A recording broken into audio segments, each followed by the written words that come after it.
Hi there, this is Terry Singh again, third day at VMworld 2008 in Cannes. And it's a beautiful day today, a little cloudy, but really beautiful. If you look at VMworld, lots of exciting sessions. And the most exciting thing is to have a lot of our friends and the ones we have covered on our blog, including CiRBA. And I have with me Chuck Tatham. He's the Vice President, Marketing and Business Development. Welcome, Chuck. Thanks, Terry. How have you been doing, Chuck? Good, thank you. Great. So you've been here already for a couple of days? Yeah, a little jet-lagged. Okay. Chuck, why don't you tell a little bit about yourself and then a little bit about what history of CiRBA? Sure. And then we can get into the products. I run marketing and business development globally, and I handle all of our demand generation as well as our third-party relationships. Great. Okay, excellent. A little bit about CiRBA. What is CiRBA? How did it take birth? What happened? Sure. CiRBA is a company that's been around since the late 90s, founded by two gentlemen, Andrew Hillier and Riaz Somani. Andrew created some agent technology.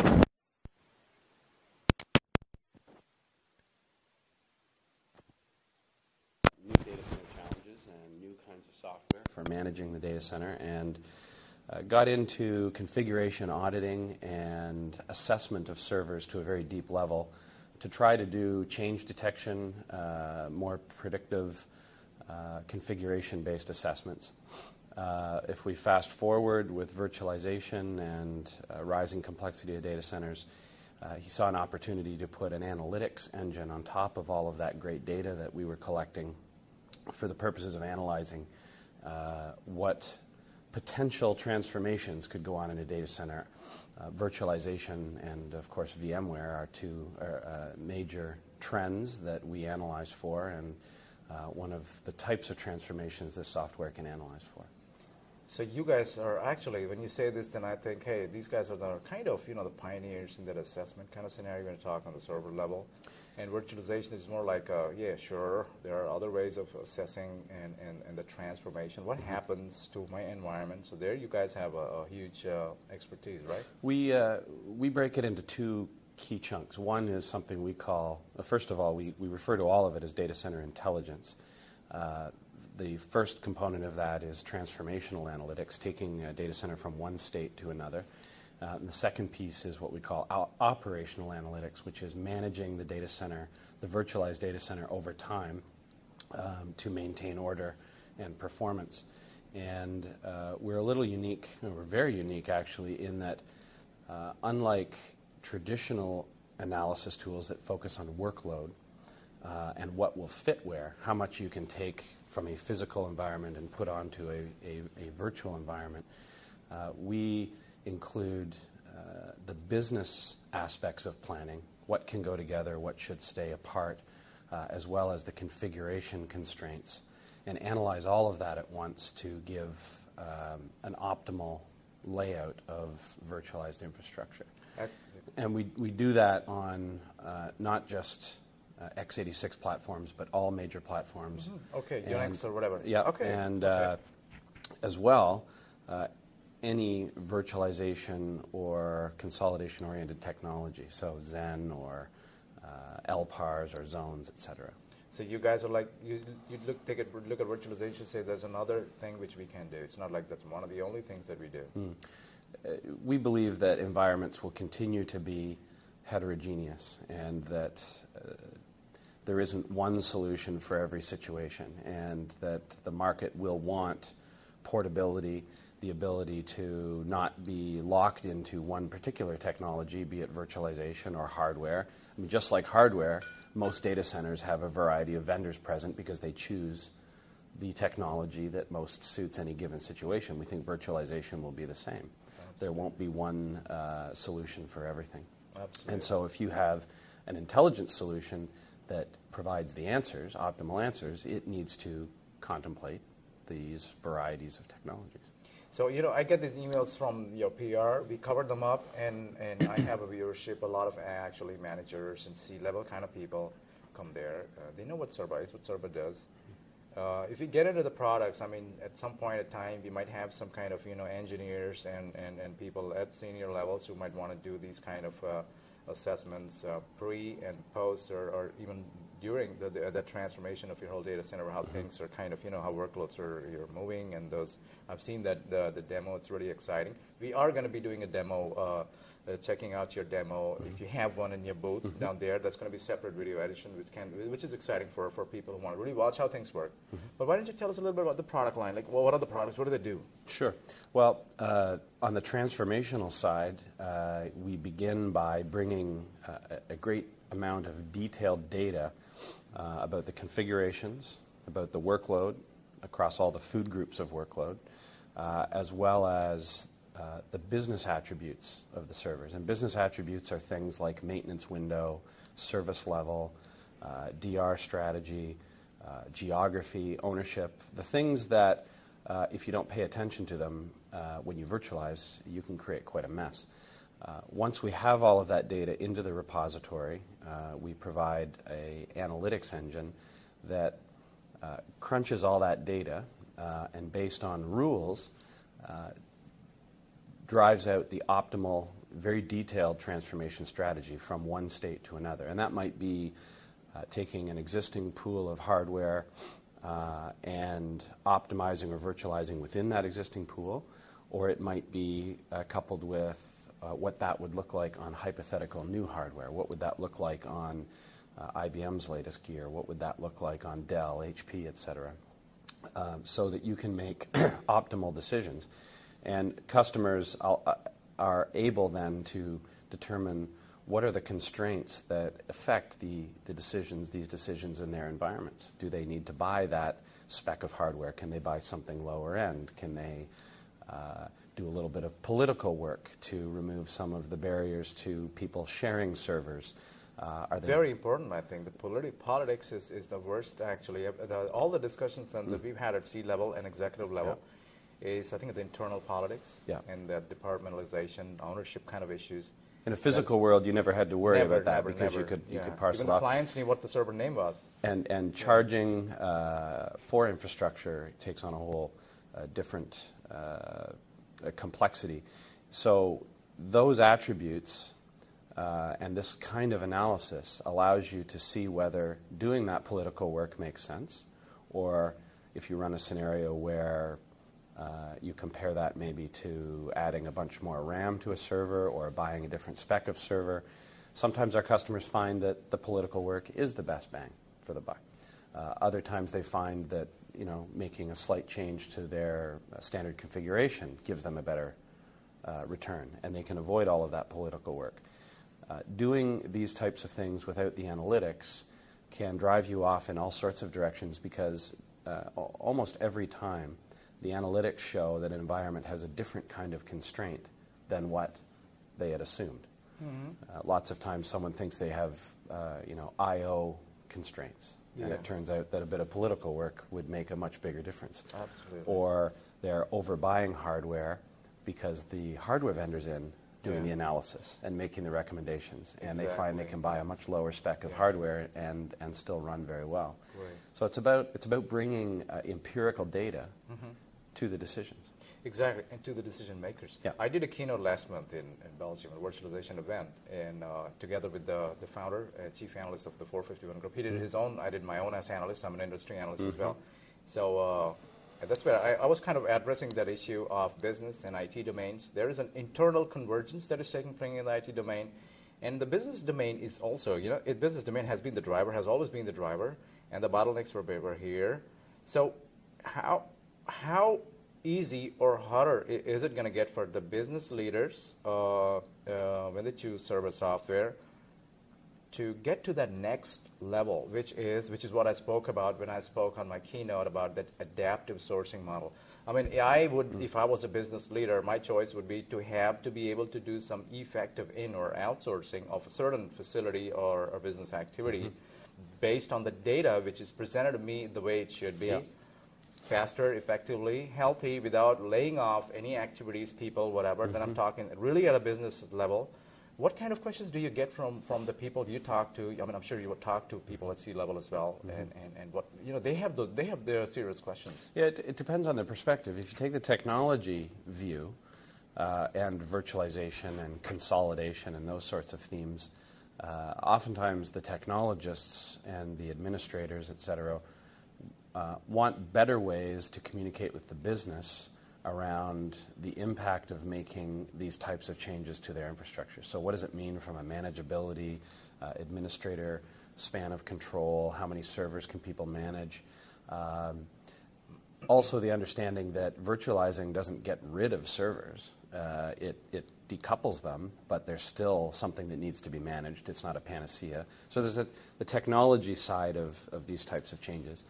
On the business side, back to the technology, yeah, sure. the notion of folding business attributes into the analysis makes the discussion much simpler for the technologists because they can represent what's important to the business side in their recommendations. So for compliance reasons, that's why these things need to stay apart. That's why it costs more, or why these things can come together and what it's going to save us. From the business side, we're seeing interest in the notion of all of the speed and benefits that virtualization brings, the reactive nature of it, but some confusion around how it changes the cost of infrastructure. And what we're seeing is our customers with these types of analytics being able to present the information to the business side and say, this is why you should virtualize and move these things together. This is why these things must stay apart. And if you want to deviate from these choices, there's a cost associated with it. And if you want to make that choice as the business leader, here's how it's going to cost you more, and you're going to pay more because you want to remain segregated or on your own hardware, those sorts of things. So it seems to be changing the discussion. But it is different than what you guys do is totally different than what HPE would do for its own assessment and all that stuff, because eventually you end up buying HP, right? Because you need that for quad core and some information that was not crystallized, and they end up expanding their server farm. And how do you work? So do you give specific advice on the kind of hardware they should buy, or you get into that vendor kind of thing? It's interesting because we provide the technology that helps you drive the answer. And our customers can use the technology to come up with the answers. They can also hire our services partners who have become what we refer to as CiRBA powered. So IBM Global Services, for example, is using our technology to go in and advise customers on consolidation and virtualization. So using the technology to guide them through the process. We don't provide the services directly. But that kind of service, based on empirical information versus an answer you might get from your hardware salesperson, are very different things. There's a lot of intelligence built in. Well, it's cutting through and getting the answer from what the infrastructure tells you, crossed with the business need, versus what the hardware salesman thinks you should buy, or your software provider thinks you should buy. So you don't think anymore, thanks to the software? Well, we regularly see customers that had an answer on their procurement needs from the hardware vendor compared to the answer that empirical data gives them, and they're very different things. Sometimes as much as 50% lower as far as what the empirical data is telling them they need versus what their hardware vendor is telling them. So it's a truth serum. Actually, yeah. So you don't have to buy 100 servers. Actually, you need 35 servers, and you might want to have 40 because for... Right. Or you can buy 30 of this low spec and maybe 2 or 3 of, keep the scalability in mind. Take 30 servers, whichever vendor with one socket, 4 gig memory, and one processor. It has 4 sockets if you need it, blade, whatever. Or here's this great hardware you bought last year. It's still very good. We'll keep this. We'll virtualize these things onto those. This legacy stuff is maybe power hungry and a little out of spec.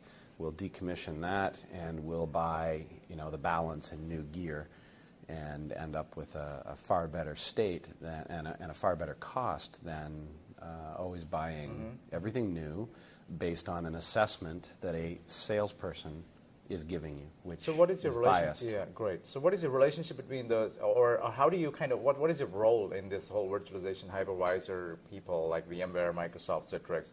How do you complement? I assume that you're kind of complementers in this kind of game, where you help people, make the right decisions and help them kind of keep reducing that TCA, the total cost of acquisition.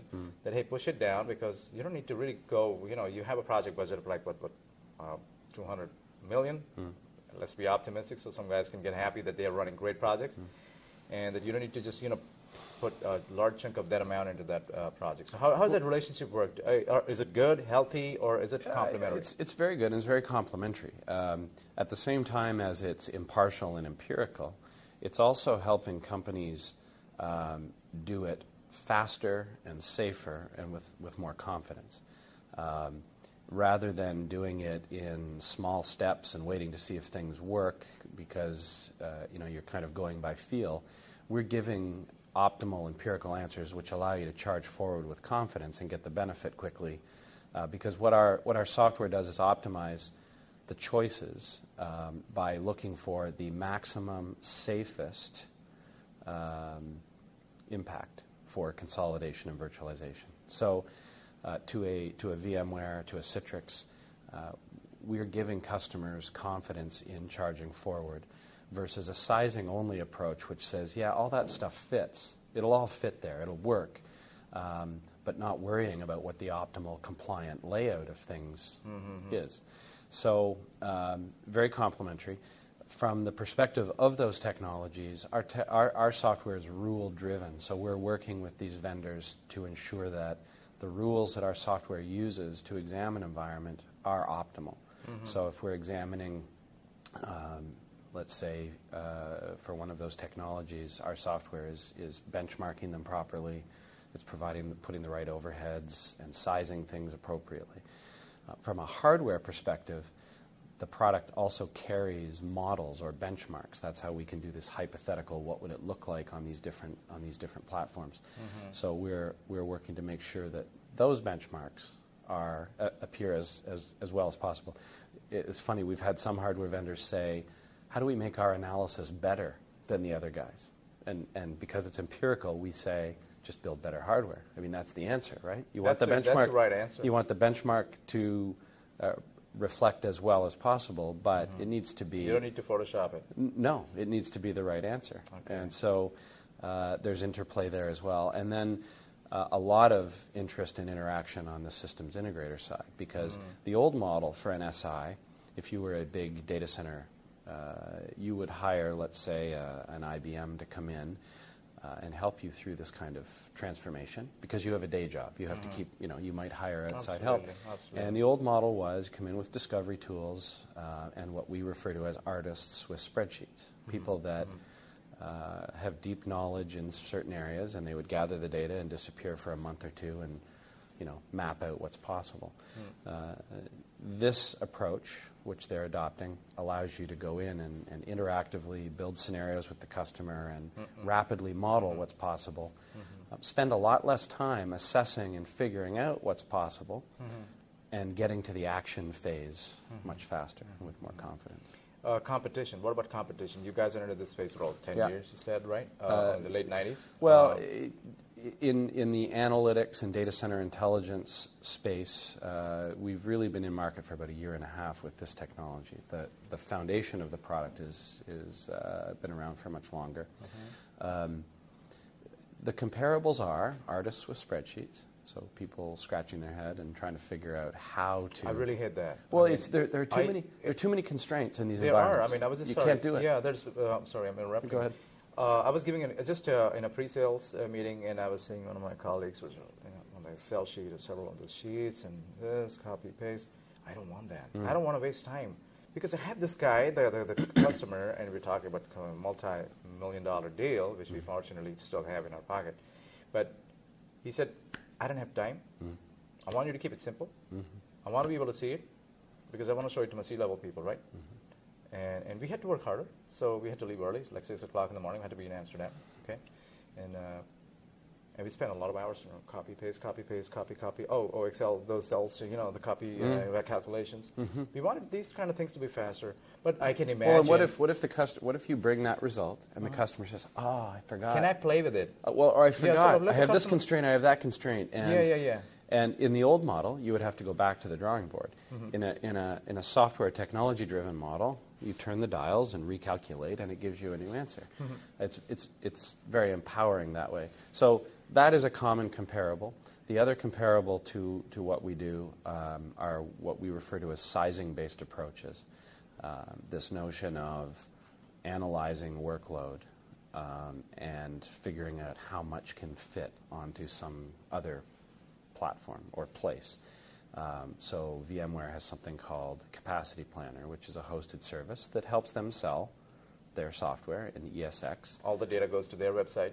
You upload, their services providers and partners can use it to help customers decide how to size and place virtual machines, which is a useful thing, we think, in tens and 20s of servers. But when you're dealing with large-scale data centers or financial institutions or data centers where there are other constraints. There's compliance, security. I don't want my information to be at someone else's hands, but hey, those kind of that and complexity in the decisions.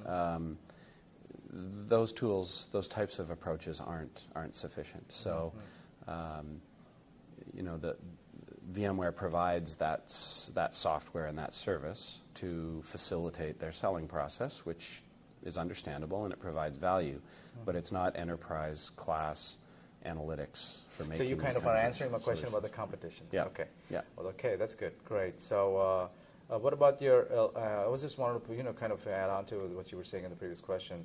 When you are into that virtualization game per se, you have an important role in decision making. And I'm just wondering, your pre-sales or the people involved from CiRBA or the staff or the company, hardware vendor, whoever, they also are prompted to or involved in a discussion of making a decision or influencing a decision, choosing a virtualization vendor. Yeah. So how do you cope with it? You say, something, I don't know. You see yourself if you're on VMware, Citrix, Microsoft, or you say we do that as well. Well, because the software is agnostic. I mean, not doing it yourself, but you're being asked. I understand your question. Sure, I understand your question. Okay. I mean, people are asking that question, and I think more so as other choices come into the market. We have Citrix with Zen, we have Microsoft coming hard. You can't obviously ignore them. You have Unix-based Sun and Zones. They're thriving. They're doing a good job. IBM and HP. So people are asking those questions. We even see questions about crossing platform. So what would this look like on a Unix platform or vice versa? We're working with IBM on Z-Series and IFLs. What would this distributed workload look like on mainframe whitespace? So we're getting into more and more sophisticated workload benchmarking and profiling, because you have to look at the personality of workload to be able to help with those sorts of choices. So customers are asking those questions, and analytics software can give them those answers because you just apply a different set of criteria to the analysis, and the rules allow us to do that. So you can analyze a given workload and say, what would this look like on ESX on this spec of hardware? With a few clicks, you can say, or ask the question, what would this look like on Zen on a particular spec of hardware, or Hyper-V, or XVM, those sorts of things. So the technology will help them get the answer. CiRBA and our staff don't give them the answer. We give you the ability to come up with the answers in an optimal way. The future for us is helping manage this new virtualized environment that is now decoupled from the hardware. And so that's where we get into the operational analytics. We believe that there's a huge opportunity to get into advancing what things like DRS do. Excellent. Which is reactive, and getting into more proactive placement of workloads. So looking at history and saying, this is where your VM should be tomorrow because we know what happened Exactly. Right, I think this in the is really past. amazing, and the capacity planner of VMware is actually just a pre-sales tool, honestly. It just kind of tells you that you got to get moving, and we have analyzed your infrastructure, so you got to virtualize. But what you guys are doing with your years of expertise, or even a year and a half in this new space, is helping people realize that workload, applications, and all the things that we have kind of forgotten, in this virtualization kind of frenzy, are the important things, connecting consumer, client, to that application that helps him. And obviously the hardware layer, which is going to be eventually somewhere in some data center, which is in some part of the world someday, is what shouldn't be our concern. So that's really excellent having you here, Chuck. Last question, pricing. If Sure. you can quickly tell me, is it per socket, or is it just flat out enterprise, or how does it work? You can hire one of our services partners to come in and help you with the analysis, which is one way of getting at the technology. You can also license the software from us. It's always in a subscription model. Doesn't mean we host the software. You This install the SaaS kind of software. thing, okay. We charge by number of audit targets and by term of use. It's cheaper than Capacity Planner? You can't license Capacity Planner directly. You always know have how to it- go yeah. through a services partner.